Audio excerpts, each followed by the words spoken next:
और आइए शुरुआत करेंगे आज की बड़ी खबर की। आपको बताएंगे कि कैसे सुपर कमांडर ने चीन को वार्निंग दी है, लेकिन उससे पहले आपको बताने जा रहे हैं किसान के नाम पर ड्रामा कब तक। सवाल यह है कि 10 महीने से देश की राजधानी में दरअसल बॉर्डर पर बैठे पूरी राजधानी को ब्लॉक कर दिया है। इस पर सुप्रीम कोर्ट ने आज बड़ा हथौड़ा चलाया है। जी हां, सुप्रीम कोर्ट में क्या हुआ यह आपको बताएंगे कि आखिर सुप्रीम कोर्ट में किस मामले में सुनवाई हुई, क्या क्या बातचीत हुई। सबसे पहले जरा ग्राफिक्स में दिखाऊं, उस ग्राफिक्स से पहले आपको दिखाता हूं कि कोर्ट के अंदर क्या हुआ। आइए जरा कोर्ट में हुआ क्या ये मैं आपको बताने जा रहा हूं। कोर्ट में दरअसल किसानों के मुद्दे पर बातचीत हो रही थी। कोर्ट रूम में किसानों की याचिका पर सुनवाई थी। जी हां, इसको मूव करेंगे जल्दी से। जंतर मंतर पर सत्याग्रह की याचिका थी और सुप्रीम कोर्ट ने याचिका पर सख्त ऐतराज जताया था। सुनवाई के दौरान सुप्रीम कोर्ट ने सख्त टिप्पणी की। सुप्रीम कोर्ट ने मामला कोर्ट में है तो आखिर आंदोलन का औचित्य क्या है। सुप्रीम कोर्ट ने सीधा सवाल पूछा। 4 अक्टूबर को कोर्ट में अगली सुनवाई होगी। इसके अलावा आपको बताऊं कोर्ट के अंदर क्या हुआ वो आपको बताने जा रहा हूं। कोर्ट के अंदर दरअसल सख्त टिप्पणी कोर्ट ने की है। जरा वो ग्राफिक जल्दी से मैं दिखाऊंगा कि देखिए कोर्ट में हुआ क्या। कोर्ट ने कहा आप हाईवे बंद कैसे कर सकते हैं। पहली बात, कोर्ट ने कहा हाईवे जाम कर विरोध शांतिपूर्ण कैसे। जब आपने हाईवे जाम कर दिया तो इस विरोध को शांतिपूर्ण कैसे कह रहे हैं। नागरिकों को आने जाने से क्यों रोक रहे हैं। कोर्ट ने अगली बात कही आपने जाम नहीं किया तो हलफनामा लिख कर दें कि आपने जाम नहीं लगाया। आपने दिल्ली शहर का गला घोट दिया है, सारे बॉर्डर्स को आपने घेर लिया है। अब आप शहर के भीतर आंदोलन चाहते हैं। कोर्ट ने कहा यह कब तक चलेगा, सरकार कदम उठाए। जब मामला कोर्ट में है तो आखिर प्रदर्शन क्यों कर रहे हैं। आपका प्रदर्शन देश के खिलाफ, सिस्टम के खिलाफ है, कोर्ट ने कहा। आइए अब आपको सुनवाते हैं इस पर राकेश टिकैत ने क्या कहा, सुनिए जरा।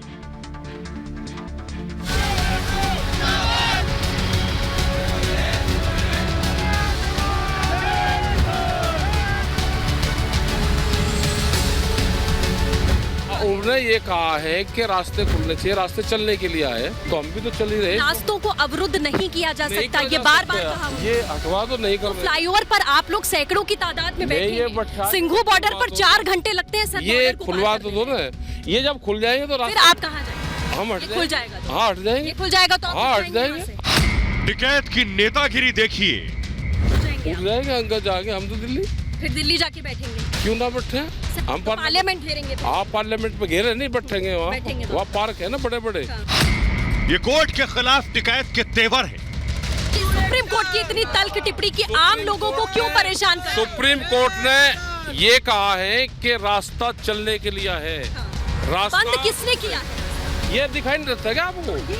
ये दिखा जो लोग बैठे हैं वो जब आगे का रास्ता खुल जाएगा तो आगे चले जाएंगे। फिर क्या होगा आगे? खुल जाएगा, हम लोग आने जाने लगेंगे। पिछले 10 महीने से किसान आंदोलन के नाम पर दिल्ली और दिल्ली की सीमाओं पर जो ड्रामा चल रहा है उस पर कोर्ट ने आज सख्त टिप्पणी की और तमाम सवाल उठाए। कोर्ट की इस तल्खी के बाद जब रिपब्लिक भारत ने राकेश टिकैत को घेरा तो पहले तो वो गोल गोल घुमाते रहे, लेकिन जब सामना तल्ख सवालों का हुआ तो भाग खड़े हुए। सुप्रीम कोर्ट की इतनी तल्ख टिप्पणी की आम लोगों को क्यों परेशान कर। सुप्रीम कोर्ट ने ये कहा है कि रास्ता चलने के लिए है। रास्ता बंद किसने किया है रास्ता? ये दिखाई नहीं देता क्या आपको। ये सैकड़ों की तादाद में जो लोग बैठे हैं वो जब आगे का रास्ता खुल जाएगा तो आगे चले जाएंगे। तो आगे जाकर बैठेंगे आप, मतलब पूरा दिल्ली, गाजियाबाद, नोएडा, आप वहाँ पर सिर्फ और सिर्फ रास्ते ब्लॉक करेंगे और वहाँ बैठे रहेंगे। जो जनता आ रही है, जो रोज यहाँ पे 2-3 लाख आदमी आते हैं, दिल्ली में जाकर बैठता है क्या। भाई जहाँ जाएंगे आगे का बात आगे करेंगे, पहले मतलब जहाँ आपको जगह मिलेगी आप वहाँ बैठ जाएंगे। आगे की क्यों कहानी बताओ या खुलवा दो ना आप। जो रास्ता 20 मिनट का लोग 2 घंटे में तय कर रहे हैं, याचिका ये आम लोगों ने दाखिल की है सर। अरे ये खुलवा तो दो, ये तो आप आगे जाकर बैठ जाएंगे। आगे का क्यों, आपने क्या ठेका ले रखा आगे का, हम कहाँ जाएंगे। आप समाधान नहीं चाहते, लेकिन मैं ये कह रहा हूँ कि आप ये खुलवा दो रास्ते। ये किसने बंद कर रखे है। तो ये खुलवा के क्या होगा फिर। अरे आगे का क्या आप बताइए ना। आप कह रहे हैं रास्ता खुल जाएगा, फिर क्या होगा आगे। खुल जाएगा, हम लोग आने जाने लगेंगे, आने जाने लगेंगे, आने जाने लगेंगे। जैसे लाल किले पर आपने किया था। आपके तो है बीमारी चैनल वालों के, ठीक है। एक चैनल वालों का तो हुआ ही है, वो 11,000 करोड़ रुपया लेकर भाग गया। आपका भी डाटा कटवाऊंगा। आप हमारा क्या डाटा निकालेंगे सर, आप अपना बात हो गया, आप अपना हिसाब बात हो गया। धन्यवाद। राकेश टिकैत को भी पता है कि आंदोलन के नाम पर वो जो कर रहे हैं वो शुद्ध देसी सियासत है, जिसका मकसद किसी बिल और कानून से ज्यादा चुनाव में विपक्ष की तरफ से बैटिंग करने से है। किसान आंदोलन के नाम पर आप बैठे हैं, नाना प्रकार के व्यंजन परोसे जा रहे हैं, आप आराम से बैठे हैं, एसी भी लग गया है और लोगों को दिक्कत आ रही है, तो कम से कम सुप्रीम कोर्ट की इस टिप्पणी के बाद उनको सोचना चाहिए और उन विपक्षी नेता को जो वहाँ पर जाकर आंदोलन को बढ़ाने का काम करते हैं। केवल राजनीति से प्रेरित आंदोलन है, जिसमें पहले शुरुआत में पंजाब में कांग्रेस पार्टी ने हवा दिया, आज समाजवादी हो बसपा हो सब घड़ियाली आंसू बहा रही है, लेकिन किसान पूरे देश का कन्याकुमारी से कश्मीर तक जानता है कि जो कानून आए हैं ये किसानों के हित में है। और आइए अब आपको जल्दी से बताते हैं कि कोर्ट ने क्या कहा, कैसे देश की राजधानी दिल्ली को पूरी तरह से कब्जे में ले लिया। देखिए जरा, देश की राजधानी दिल्ली के जितने भी पॉइंट्स हैं, एंट्री पॉइंट्स हैं, उस पर बैठे हैं किसान। ये देखिए जरा मैप, टिकरी बॉर्डर पर किसान, यानी दिल्ली में घुसेंगे तो किसान बैठे हैं। गाजीपुर बॉर्डर पर उत्तर प्रदेश से आएंगे तो किसान बैठे हैं। ये देखिए सिंगू बॉर्डर पर आप हरियाणा से आएंगे तो किसान बैठे हैं। यानी दिल्ली में दाखिल होने के लिए सारे रोड बंद हैं। इसी पर सुप्रीम कोर्ट ने कहा कि यह दरअसल गला घोटना है देश की राजधानी दिल्ली का। आप बॉर्डर पर बैठे हैं और किसानों ने कहा हमें सत्याग्रह के लिए जंतर मंतर जाने दीजिए। कोर्ट कह रहा है आप पहले ही दिल्ली को बंद कर चुके हैं और अब आप कह रहे हैं आपको अंदर घुसने दें, पहले ही आपको उठने की जरूरत है। कोर्ट ने सख्त टिप्पणी की है। बहरहाल आगे बढ़ते हैं और अब बात करते हैं G23 बनाम जी हुजूर की। जी हां, कांग्रेस में लगातार हालात जो बने हुए हैं, कांग्रेस दो धड़ों में डिवाइड हो गई। एक तरफ टीम राहुल और राहुल के साथ कुछ युवा चेहरे और दूसरी तरफ वो वरिष्ठ चेहरे जो राहुल के खिलाफ आकर खड़े हो गए। आइए आपको सबसे पहले इसमें आगे बढ़े, आपको बताते हैं कि टीम राहुल में कौन है और कौन है जो राहुल के खिलाफ है। देखिए जरा, कौन है टीम राहुल में शामिल वो चेहरे, मैं ग्राफिक्स के जरिए जल्दी से बताऊंगा। ये देखिए जरा, राहुल की तरफ खड़े कौन नजर आ रहे हैं? रणदीप सुरजेवाला। दूसरी तरफ कौन है? गुलाम नबी आजाद, यानी G23 में गुलाम नबी आजाद हैं। और दूसरी तरफ आप देखिए कौन से नेता हैं। अब ये देखिए, एक तरफ जो सीनियर लीडर है कपिल सिब्बल और टीम राहुल में है अजय माकन। तो कांग्रेस पार्टी दो धड़ों में कुछ इस तरह डिवाइड हो गई है। एक तरफ शशि थरूर G23 में और दूसरी तरफ केसी वेणुगोपाल, ये राहुल गांधी की तरफ हैं, ये कथित युवाओं में गिने जाते हैं। मनीष तिवारी, सैम पित्रोदा, ये सीनियर और जूनियर की लड़ाई है और ये वो चेहरे हैं जो बढ़ चुके हैं कांग्रेस में सीनियर वर्सेस जूनियर में। आनंद शर्मा और गौरव गोगोई, ये वो नाम है। इसके अलावा सचिन पायलट और मिलिंद देवड़ा, ये कांग्रेस, इस तरह से पूरी कांग्रेस बढ़ चुकी है। सवाल एक बड़ा महत्वपूर्ण है कि आखिर बटी हुई कांग्रेस में भूचाल आ चुका है।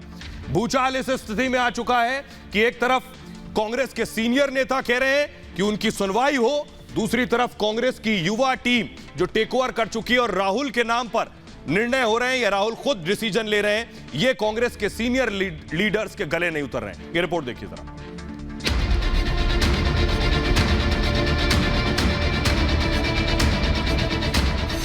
मैंने कह दिया, दोपहर को आपने सुना होगा कि I will be leaving the Congress party. Amarinder Singh ji से ये उम्मीद की जाती थी कि वो सोनिया जी के साथ खड़े होकर अपने आप को समर्पित करें। Sidhu is not the right man for Punjab and अगर वो लड़ेगा, जहाँ से भी लड़ेगा, मैं उसको नहीं जीतने दूंगा। जो परिस्थिति है, कांग्रेस का विघटन जो हो रहा है वो बड़ा गहरी चिंता का विषय है। कांग्रेस को मंथन करना चाहिए, देश के हित में नहीं है। कैप्टन अमरिंदर सिंह को किनारे लगाकर कांग्रेस ने सिद्धू को गले लगाया था, लेकिन अब कांग्रेस को लग रहा है सिद्धू तो गले पड़ गए। कमाए होंगे अंबानियों ने पैसे, बने होंगे बड़े बड़े सेठ, लेकिन पिछले 20 साल में अगर किसी ने सबसे ज्यादा इज्जत कमाई है तो हमारी अध्यक्षा सोनिया जी ने कमाई। ये सत्य है और सिद्धू सत्य बोलता है। सिद्धू के इसी अंदाज ने सोनिया गांधी में यह भरोसा जगाया था कि सिद्धू उनके विश्वास पात्र होंगे, वो जो कहेंगी सिद्धू वही करेंगे। लेकिन उन्हें क्या पता था, खुद को दरिया समझने वाले सिद्धू पूरी कांग्रेस को इसी दरिया में ले डूबेंगे। सिकंदर हो तुम, सिकंदर हालात के आगे नहीं झुकता। तारा टूट भी जाए, जमीन पे नहीं गिरता, गिरते हैं हजारों दरिया किसी समंदर में, पर कभी कोई समंदर किसी दरिया में नहीं गिरता।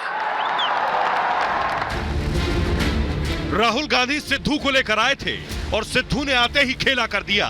यही वजह है कि राहुल के गलत फैसले के इंतजार में बैठे सीनियर कांग्रेसी नेता उन पर टूट पड़े। अमरिंदर सिंह पार्टी छोड़ने का ऐलान कर चुके हैं। छत्तीसगढ़ के सीएम भूपेश बघेल बगावत को तैयार है और सचिन पायलट मौके के इंतजार में है। ये उन राज्यों के हाल है जहां कांग्रेस की अपनी सरकार है, लेकिन कांग्रेस अब भी मानने को तैयार नहीं है। वैयक्तिक स्वतंत्रता को बचाने का सवाल है। ऐसे समय में श्री अमरेंद्र सिंह जी से ये उम्मीद की जाती थी कि वो सोनिया जी के साथ खड़े होकर लोकतांत्रिक मूल्यों की रक्षा के लिए अपने आप को समर्पित करें। मैं कह चुका हूँ जो परिस्थिति है, कांग्रेस का विघटन जो हो रहा है वो बड़ा गहरी चिंता का विषय है। कांग्रेस को मंथन करना चाहिए, देश के हित में नहीं है। कोई कलह की बात नहीं है, पार्टी की अंदरूनी बातें होती हैं और हमारी पार्टी लोकतांत्रिक पार्टी है। अंदर बहुत सी बातें होती हैं, मुद्दे उठते हैं और उनको एड्रेस कर लिया जाता है। ये हर पार्टी में होता है। कांग्रेस G23 ग्रुप के नेताओं ने एक बार फिर चुनौती पेश कर दी है। मतलब साफ है कि पार्टी टूट के कगार पर है। खबर है कि अब पार्टी को टूट से बचाने के लिए कांग्रेस आलाकमान कमलनाथ की शरण में चली गई है।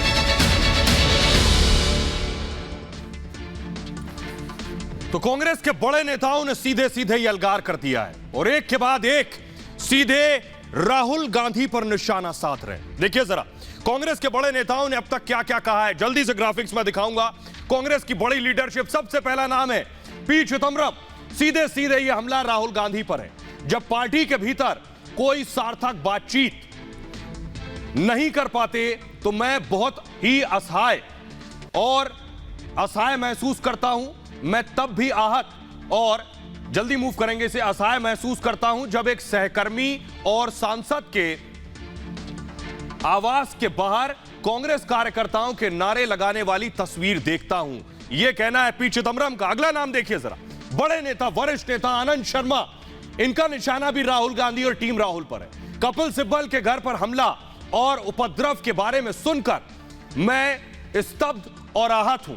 इस निंदनीय कृत्य से पार्टी की बदनामी होती है और इसकी कड़ी भर्त्सना की जानी चाहिए, यह कहा है आनंद शर्मा ने। अगला नाम देखिए, वो कह रहे हैं कांग्रेस अध्यक्ष सोनिया गांधी से उन्होंने सीधे सीधे आग्रह किया है कि वो ऐसे लोगों पर कड़ी कार्रवाई करें। सिर्फ आनंद शर्मा नहीं, राज बब्बर, यह भी हमला सीधे सीधे टीम राहुल पर है। भीड़ की ताकत, वैचारिक सहयात्रियों पर मत दिखाइए, वैचारिक प्रतिद्वंदियों के सामने और दयनीय लगेंगे। सोचिए, इतनी बड़ी बात कह रहे हैं राज बब्बर।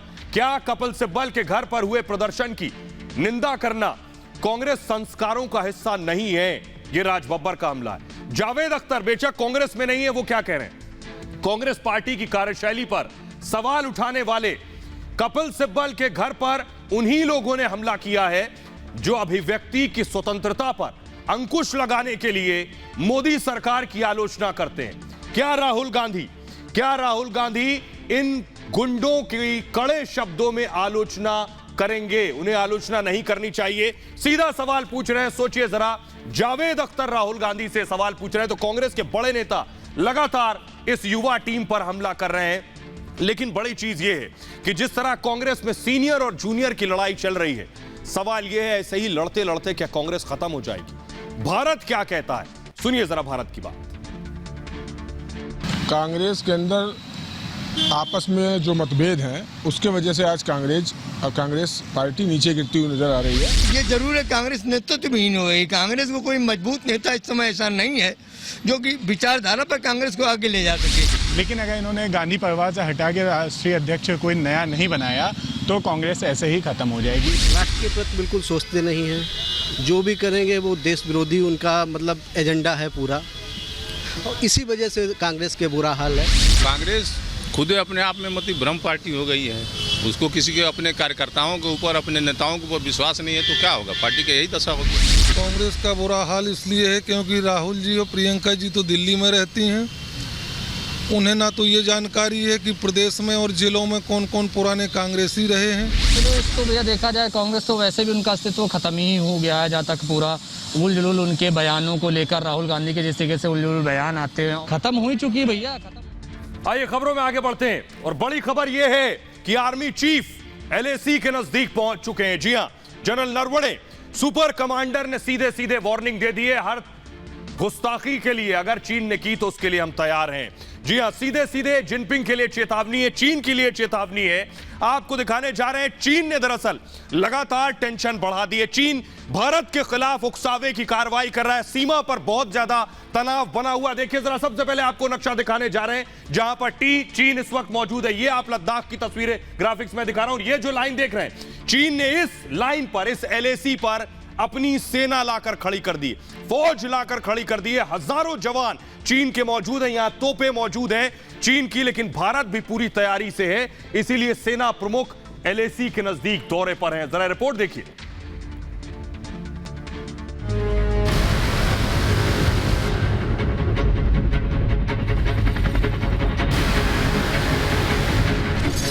जो ना सुधरे उसे चीन कहते हैं। एलएसी पर चीन ने धीरे धीरे अपने जवानों की बड़ी फौज खड़ी कर दी है। खबरों के मुताबिक लगभग 50,000 चीनी जवान एलएसी पर मौजूद हैं। इसके जवाब में हिंदुस्तान ने भी अपने जवानों की संख्या बॉर्डर पर बढ़ा दी है। इस वक्त बॉर्डर पर दोनों तरफ लगभग 50-50 हजार जवान आमने सामने हैं। भारत से मार खाने के बाद चीन ने अपनी तोपों को भी सरहद पर दौड़ा दिया और कई पॉइंट्स पर तैनात कर दी। जवाब में हिंदुस्तान ने भी अपनी M777 होवित्जर तोपों को एलएसी पर भेज दिया है। इसके अलावा स्वदेशी 105 mm तोप भी बॉर्डर पर है। भारत चीन से किसी भी मामले में कम नहीं बैठेगा। Developments along the line of actual control in eastern Ladakh added to the ongoing legacy challenges along our western and eastern borders.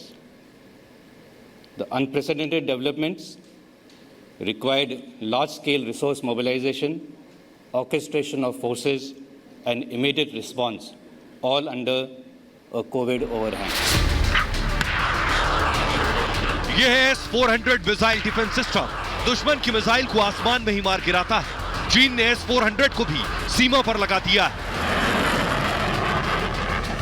जल्द ही भारत भी रूस से 5 S-400 लेने वाला है।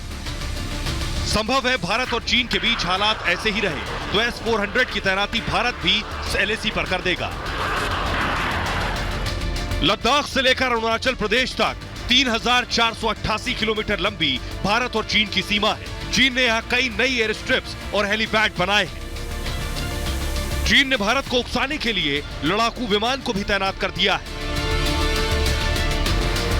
वहीं भारतीय सेना प्रमुख MM नरवणे खुद एलएसी पर हालात का जायजा लेने के लिए पहुंचे हैं। सेना प्रमुख ने साफ तौर पर कह दिया है कि हम हर स्थिति से निपटने के लिए तैयार हैं।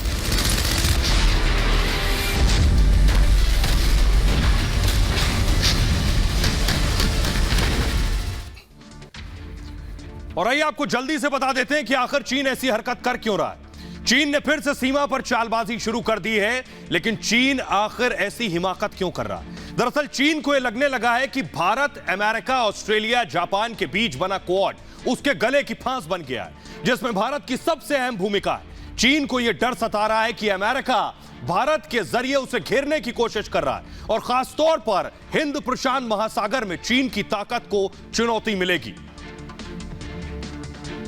I would say in many ways those are bilateral choices that all of us have to make. We each have a very substantial relationship with China, and in many ways, China being today such a big player and so salient in the international economy, I think it's natural that these relationships are quite unique. So what are my problems or my opportunities would not be the same as that for the United States or Australia or Japan or in Indonesia or France. It would be different for each country. But the fact is, again, I would put to you that the rise of, I mean, obviously the rise of China has had a very fundamental impact on the international order. So as participants in the international order, we need to assess that and respond to that in the light of our own interests. तो जयशंकर कह रहे हैं हमें सकारात्मक होना चाहिए। चीन की परेशानी सिर्फ लेकिन क्वाड नहीं है। अमेरिका, ब्रिटेन का ऑस्ट्रेलिया को परमाणु पनडुब्बी देने के लिए बना ऑकस भी उसका सरदर्द है, जो चीन की हिंद प्रशांत महासागर में हेकड़ी निकालने वाला है। इस डील के मुताबिक अमेरिका और ब्रिटेन मिलकर ऑस्ट्रेलिया के लिए परमाणु ऊर्जा से चलने वाली पनडुब्बियां बनाएंगे, जिसको हिंद महासागर में चीन की आक्रामकता के खिलाफ इस्तेमाल किया जाएगा। जाहिर है चीन के लिए फंदा तैयार हो रहा है, फंदा। जी हां, चीन को इस बात की चिंता सताने लगी है कि अब आने वाले समय में उसके लिए मुश्किल और बढ़ जाएगी। नतीजतन चालबाज चीन ने रूस से दोस्ती को और गाढ़ा करना शुरू कर दिया है। उसके नए दोस्त रूस ने परमाणु सबमरीन देने का वादा किया है। उधर दूसरी तरफ चीन भारत को गीदड़ भभकी देने के लिए LAC पर सैनिक और गोला बारूद बढ़ा रहा है। कुछ रिपोर्ट्स ये कह रही हैं कि चीनी चौकियां, चीनी फौज के साथ ही पाकिस्तानी अधिकारी भी वहां तैनात हैं। भारत के खिलाफ पाकिस्तान ने करीब 10 कर्नल रैंक के अधिकारियों को चीन भेजा है, लेकिन हर बार की तरह चीन उल्टा आरोप हिंदुस्तान पर लगा रहा है। चीन क्या कह रहा है देखिए। चीन का कहना है कि भारतीय सेना गैर कानूनी तरीके से चीन की जमीन कब्जा कर रही है। सोचिए जरा। हालांकि चीन के झूठे आरोप पर भारत की तरफ से जवाब दिया गया है। भारतीय विदेश मंत्रालय ने कहा है चीन उकसाने वाली हरकतें करके LAC में बदलाव की कोशिश कर रहा है, लेकिन भारत भी अपनी सरहदों की हिफाजत करना जानता है और हम अपने हित की सुरक्षा के लिए तैयार हैं। यह बात कही है भारतीय विदेश मंत्रालय के प्रवक्ता अरिंदम बागची ने। प्रधानमंत्री मोदी जब से सत्ता में आए हैं, चीन के खिलाफ रणनीति लगातार उनकी बदल रही है। शुरुआती दौर में आपको याद होगा प्रधानमंत्री नरेंद्र मोदी ने चीन के साथ जिस तरह के संबंध और रिश्ते बनाए थे, प्रधानमंत्री नरेंद्र मोदी ने अपने पहली सरकार में चीन के साथ नरम रुख अपनाया, लेकिन चीन की हरकतों में कोई सुधार नहीं हुआ। अब प्रधानमंत्री मोदी ने बाइडेन के साथ मिलकर चीन पर नकेल कसने की तैयारी कर ली है और उसका नतीजा भी दिखने लगा है। प्रधानमंत्री मोदी की नई रणनीति से चीन बिलबिला उठा है। बहरहाल खबरों में आगे बढ़ते हैं और आइए अब आपको बताने जा रहे हैं कैसे ड्रोन स्ट्राइक से बौखला गया है तालिबान। लेकिन उससे पहले आपको बता दूं जरा कैसे सीमा पर यानी LAC पर, बॉर्डर पर भारतीय फौज और हथियार और दूसरी तरफ चीनी फौज और हथियार मौजूद हैं। देखिए जरा ग्राफिक जल्दी से मैं दिखाऊंगा दर्शकों को। देखिए ग्राफिक्स आपकी टेलीविजन स्क्रीन पर देखिए जरा। चीन के 50,000 जवान तो भारत के भी करीब 60,000 जवान तैनात हैं। इसके अलावा बॉर्डर पर लंबी दूरी की तोप चीन लेकर पहुंच गया है, तो भारत ने भी M777 होवित्जर तोप खड़ी कर दी है। साथ ही देखिए लड़ाकू विमान चीन ने लगाए हैं, तो रफाल की तैनाती हिंदुस्तान ने कर दी है। अरुणाचल के पास चीन ने रॉकेट रेजिमेंट लगा रखी है, तो भारत ने LAC के नजदीक अलर्ट मोड पर जवानों को रख रखा है। इसके अलावा S-400 सिस्टम जो एयर डिफेंस मिसाइल सिस्टम है, तो भारत ने भी अपने हेलीकॉप्टर तैनात कर रखे हैं। तो भारत की यह तैयारी है चीन के खिलाफ। आइए अब आपको जल्दी से बताने जा रहे हैं कि किस तरह से ड्रोन स्ट्राइक से तालिबान बौखला गया है। जी हां, अमेरिका ने एक बात बिल्कुल साफ कर दी है कि अगर अफगानिस्तान की जमीन पर आतंकी मौजूद रहेंगे और अपनी ताकत बढ़ाते रहेंगे तो वो एयर स्ट्राइक करता रहेगा। तालिबान के किसी तरह की धमकी से वो डरने वाला नहीं। देखिए जरा रिपोर्ट।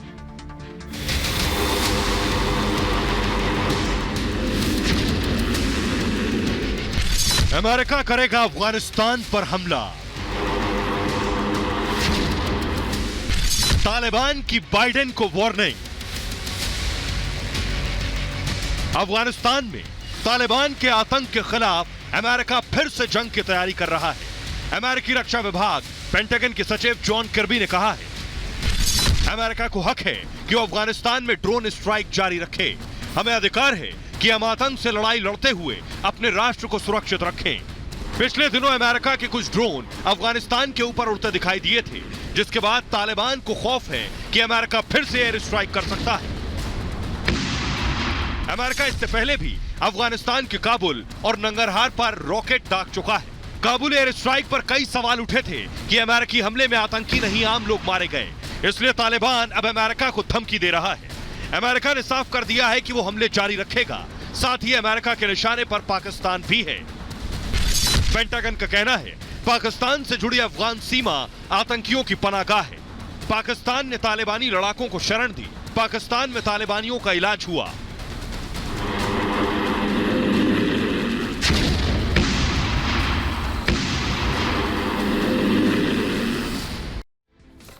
और आइए आपको जल्दी से दिखा दें, अमेरिका ने अल कायदा के एक आतंकी को, कमांडर को मार गिराया सीरिया में। ये देखिए जरा, ये सीरिया मैं आपको दिखा रहा हूं। सीरिया के इदलिब में यहां एक कमांडर था सलीम अबू अहमद, जो अल कायदा का कमांडर बताया जाता है। अमेरिका ने यहां ड्रोन से हमला कर उसे ढेर कर दिया। ये बात साफ है कि अमेरिका ने जहां भी आतंकी मौजूद होगा, ड्रोन से अमेरिका उसे मार गिराएगा। अब अमेरिका और तालिबान के बीच कैसे धमकी और चेतावनी शुरू हो गई, ये देखिए जरा, ग्राफिक्स के जरिए मैं आपको दिखाने जा रहा हूं। ये देखिए, अमेरिका ने अफगानिस्तान में ड्रोन भेजे पिछले दिनों। उस पर तालिबान का कहना है कि अमेरिका को सीधे सीधे तालिबान ने चेतावनी दे दी कि आपको अधिकार नहीं है हमारे क्षेत्र में ड्रोन भेजने का। अमेरिका ने कहा हम आतंकियों को छोड़ेंगे नहीं, वो कहीं भी मौजूद हो। तो उस पर तालिबान का कहना है हमारे वायु क्षेत्र में ड्रोन ना भेजे अमेरिका। अमेरिका ने आगे कहा कि आतंकियों के खिलाफ कार्रवाई सही है, जहां भी आतंकी होंगे वहां हम उन पर हमला करेंगे। तो तालिबान का अब कहना है यह हमारी राष्ट्रीय सुरक्षा के लिए खतरा है। अमेरिका ने कहा जहां टेररिस्ट वहां अटैक होगा, वहां एयर स्ट्राइक होगी। इस पर कहना है तालिबान का यह अंतर्राष्ट्रीय कानूनों का उल्लंघन है। अब तालिबान को इंटरनेशनल लॉज, कानून याद आ रहे हैं। अमेरिका ने कहा अल कायदा, आईसिस को खत्म करना हमारी जिम्मेदारी है। तो तालिबान का कहा कि दोहा समझौते का उल्लंघन है, यानी तालिबान को अब दोहा समझौता याद आने लगा है। बहरहाल ये भारत की बात है, मैं इतना ही। अपना बहुत ख्याल रखिए। एक छोटे से ब्रेक के लिए रुक रहे हैं, लौट रहे हैं कुछ और बड़ी खबरों के साथ।